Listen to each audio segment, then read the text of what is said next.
Katie Books Productions presents Lennie Gray, an audio drama, written, produced, and narrated by Earl Sewell. Previously on Lennie Gray. I got to have you, Lennie. I ain't gonna let no other man get a hold of you. I aim to be the only man in your life for the rest of your days. I mean that. So either you marry me tonight or you don't marry in your lifetime. I'll make sure of it.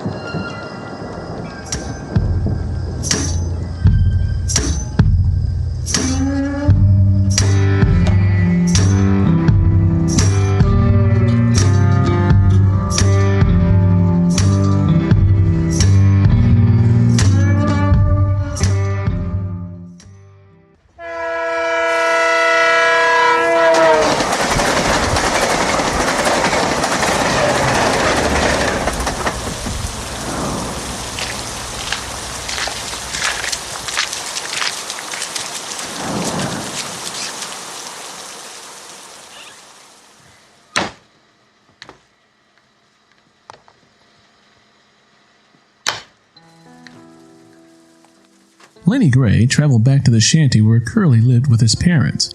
Staying with them temporarily were his adolescent cousins who were asleep, spooned together like silverware. They live down the road with another family member.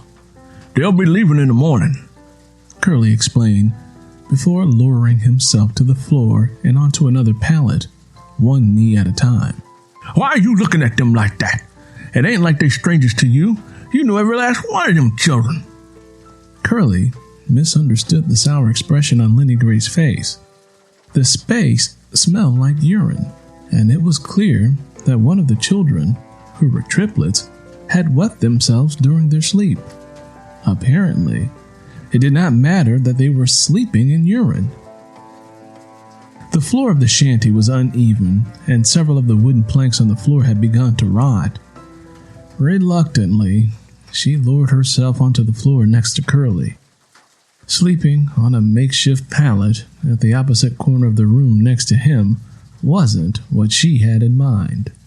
But what choice did she have? She didn't have any money, education, or knowledge of the world outside of Dixon Mills.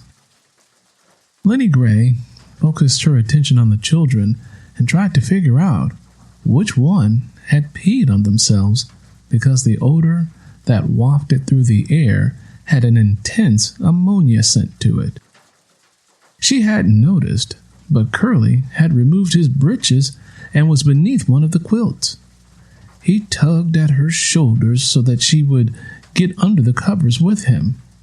She tearfully complied, but allowed herself to go numb.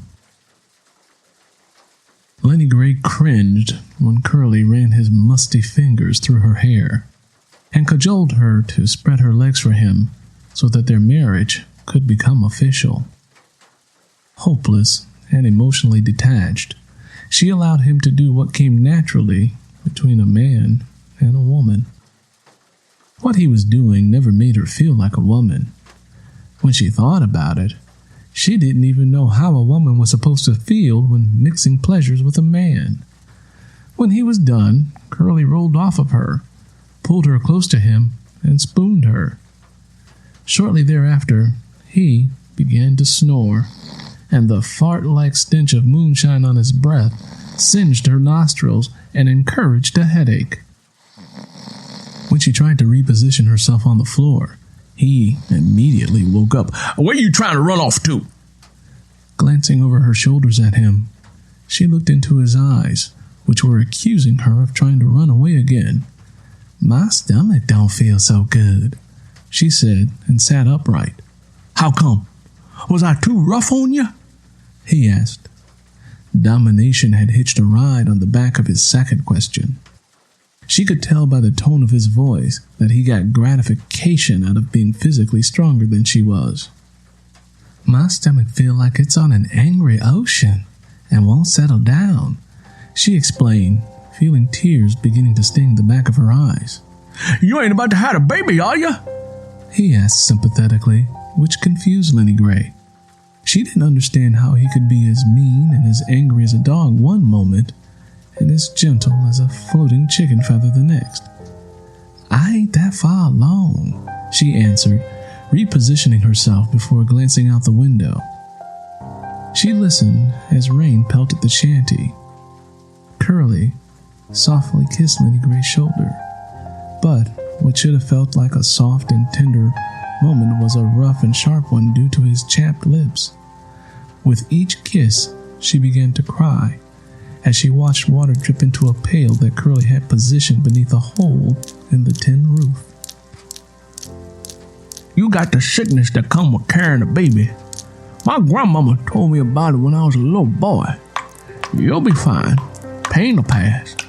Lennie Gray tried to conceal her tears, but she couldn't. Her emotions were full and spilling over. Damn! Curly's tone changed in a blink of an eye. Is the pain that bad? I need to get some sleep. I gotta get up in the morning before the sun gets hot, and I can't do what I need to do with you carrying on like this all night. Fear snaked up her spine because she thought he might hit her if she didn't stop. She didn't have the words to tell him that her soul was crying because he had just stolen her life. She didn't know how to explain or to express that type of loss. She imagined that if she had found the words that delivered what she truly thought, he would consider it to be a declaration of war and would strike first. No, she whispered. Good. Now come closer. Curly tugged at her shoulder and drew her in again. All you got to do is like the preacher say, obey me and I'll take care of the rest. You ain't got to worry about going to school or nothing like that. I done saw my way through to the 3rd grade. I know how to read some words and even write a few of them, and that's pretty good. I'm gonna take care of you and treat you real nice, Lennie, Curly assured her. He did not know it, but his words were not nice and had wounded her.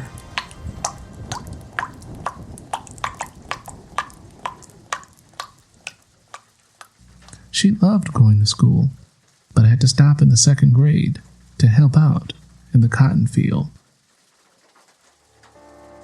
You don't need no more schooling, her father told her when he grabbed a small burlap sack and draped it over her shoulder. I like going to school, though. She wrinkled her nose because the burlap sack had a foul and damp odor to it. You can't go. Times are hard and living ain't easy. Keeping a roof over our heads and food in our bellies is more important. Maybe one day your children will go and they can teach you all the things they learned. You was 8 years old and big enough to help out in the field. Oh, child, schooling ain't nothing to cry over. It ain't all that important in these hard times. Besides, the world out there ain't got nothing decent for no educated colored girl. That's the truth of things, Lennie. The sooner you learn that, the easier your life will be. Lennie Gray buried the disempowering words of her father deep inside of her and hoped they would never surface again.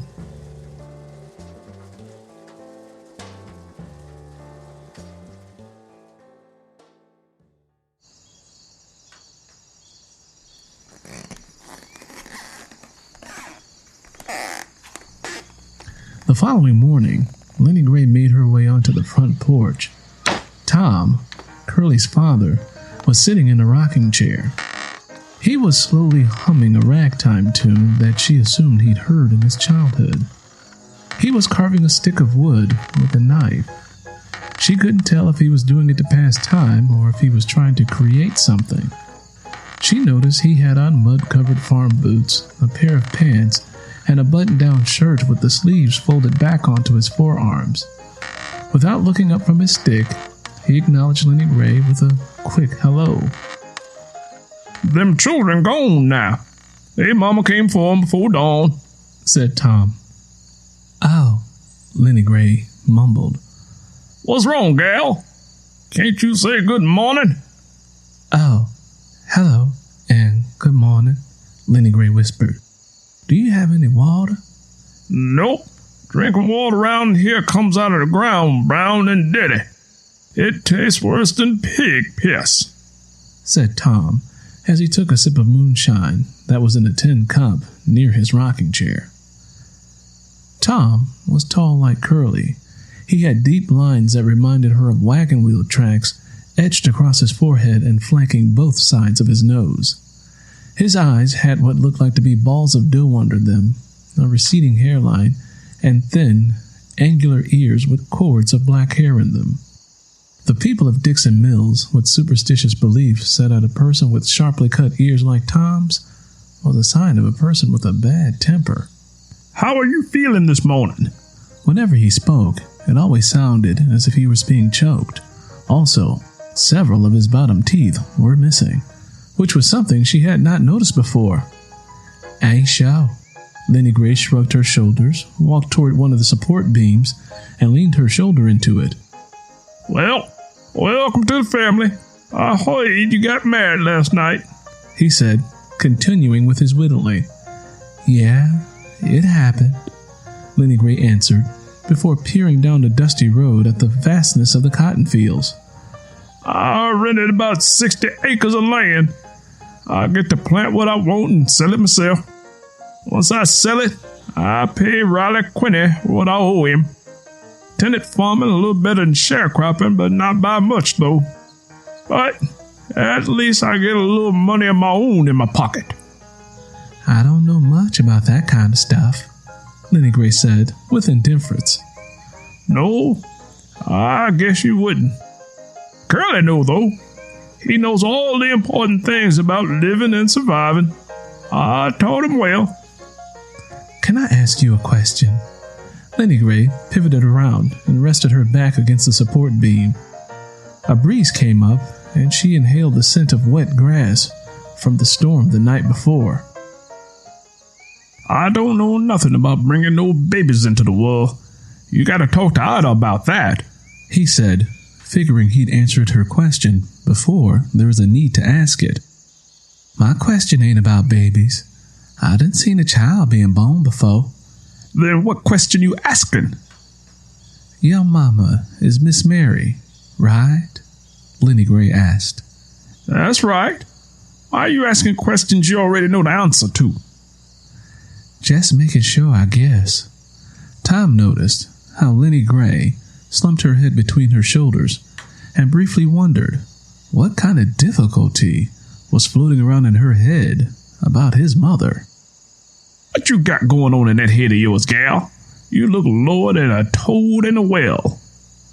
Nothing, Lennie Gray whispered, and focused her attention downward and on her dirty feet. Gal, you don't share much of what's on your mind, do you? No, I ain't got much to say, I suppose. I see why Curly likes you, Tom chuckled. You ain't gonna put up much of a fuss over anything. You probably do everything he tell you. Lennie Gray didn't catch on to why his laugh made her feel as if she was 5 miles of bad road, but it did. What do you know about my mama? He asked, pressing the issue. I know enough, Lennie Gray said. No, you don't. You don't know the whole story. It's a sad and grim one. Tom spat before he raised his leg and pressed the sole of his boot against one of the support beams. How come you don't sound like other people around here? Your words sound different. Sometimes they come out real clear, like white folks' words do. Yep, I know. Well, how come you sound like that sometimes? The way I talk ain't nothing for you to worry yourself with. I'm just as black and southern as any other man around here. Pausing for a moment, he took another swig of moonshine to swallow down his old, bitter wounds and pain that her question reminded him of. Tom preferred to avoid all conversation about where and how he was raised. Lennie Gray noticed that the facial muscles around his eyes and nose began twitching and decided to stop her prying. Ida appeared with her hair tied up in a black scarf. She had on a long black cotton nightrobe and black socks that covered her feet. She asked, "What are y'all out here talking about?" Lennie Gray glanced at Ida, but didn't answer. "This girl is like a fart in a fan factory. She asking questions that hang around a little too long," Tom answered. The whites of his eyes had turned crimson, and his words were slow and measured. "I say, she done got on your nerves already and ain't been here long enough for the sun to fully come up. Come help me fix some breakfast, gal. We got to know each other on better terms. I can't have you standing around here looking like you were born yesterday and don't know nothing." Lennie Gray's eyes played tennis between Tom and Ida for a moment. She was trying to figure out in her mind how to manage the uncomfortable relationship she had with Ida and Tom. For a moment, she turned her attention away from them and looked down the road. She heard a faint voice from somewhere deep in her soul, begging her to run. She took one step towards the road, but then became paralyzed by uncertainty. Ida looked at Lennie Gray in judgment and evaluated her worth. "Gal, I ain't gonna ask you twice. Now come on. Ain't nobody got time for no foolishness from you." Lennie Gray reluctantly followed Ida into the house.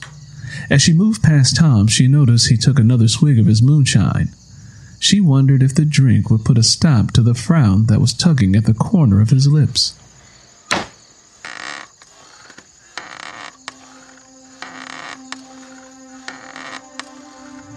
Tom liked getting up in the morning to drink his moonshine and watch the sun come up. Other times, like last night, when there was loud thunder and rain, he knew that the devil was beating his wife about something. He rather enjoyed listening to how the devil was setting things right in his house. He imagined the loud roars of thunder were the voice of the devil letting his wife know how mighty he was. With that thought, Tom gulped down the last bit of liquor in his tin cup. He was about to get more when he saw a man walking towards the house. He pinched his fingers between the bridge of his nose and the corner of his eyes to make sure he wasn't imagining seeing someone. It was Judge, Lennie Gray's father, coming down the road with his shotgun sitting on his shoulder.